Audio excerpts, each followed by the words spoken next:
Joining us is the executive director of the New Jersey chapter of the Council on American Islamic Relations, Jim Seuss. Thank you for joining us. Your initial reaction to Trump's statements calling for the ban on Muslims entering this country? I'd have to agree with Governor Christie on this one. It is ridiculous. It's absolutely ridiculous. It's offensive, and it's frankly probably very illegal. Donald Trump has said a lot of controversial things. Might these most recent comments be a tipping point of sorts where he'll start dropping in the polls? Yeah, I would hope so. Right now, I'm not necessarily optimistic.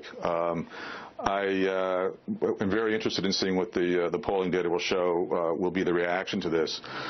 Trump has proven himself to be rather adept at abusing Muslims in the media and capitalizing on that in terms of political points. How does the political climate surrounding the San Bernardino shooting and the Paris attacks play into anti-Muslim sentiment? Well, it does play directly into that. Unfortunately, a lot of people will see those attacks as reflective of Islam and Muslims in general, and not see that this really is a case of some people in the Middle East who have political ambitions, who have perverted the religion, and some other misguided individuals who have bought into that perversion. It reflects very poorly on all Muslims, unfortunately. And it's created a very toxic political climate.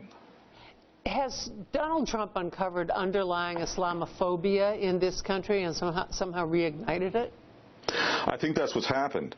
By the level of support that he's received at every turn when he has upped the rhetoric against Muslims, we see that his support not only doesn't decrease, but actually in some cases increases.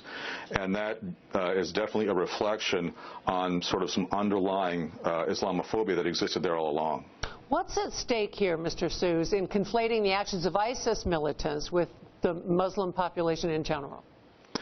Well, yeah, what's at stake is the safety and security of American Muslims, because when you start conflating the barbaric acts of ISIS on all Muslims, especially American Muslims, you'll find people who will take it upon themselves to react in a way that is very harmful to Muslims. There have been cases of violence against individuals, violence against mosques, and threats against individuals and mosques as well. Other Republican candidates have called out Trump on his comments, and there is widespread outrage from Muslims all over the country. But what's been the reaction of Muslims in New Jersey? I'd say, widespread outrage. I mean, it's outrageous. It's offensive. It's hard to believe.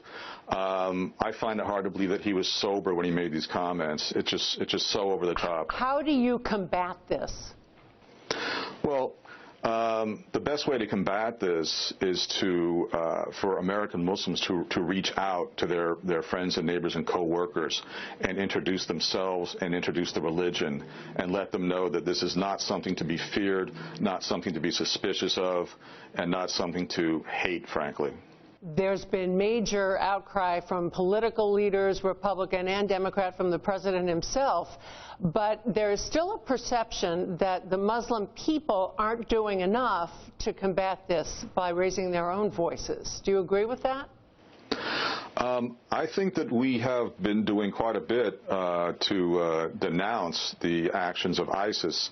There have been quite a number of press conferences and press releases by major Muslim organizations in the United States, and many of the mosques around the country have opened their doors to community leaders and to the press so that they can make it clear what their position is on the interpretation of Islam that ISIS represents and how perverted that is. All right. Thank you, Jim Seuss. Thank you.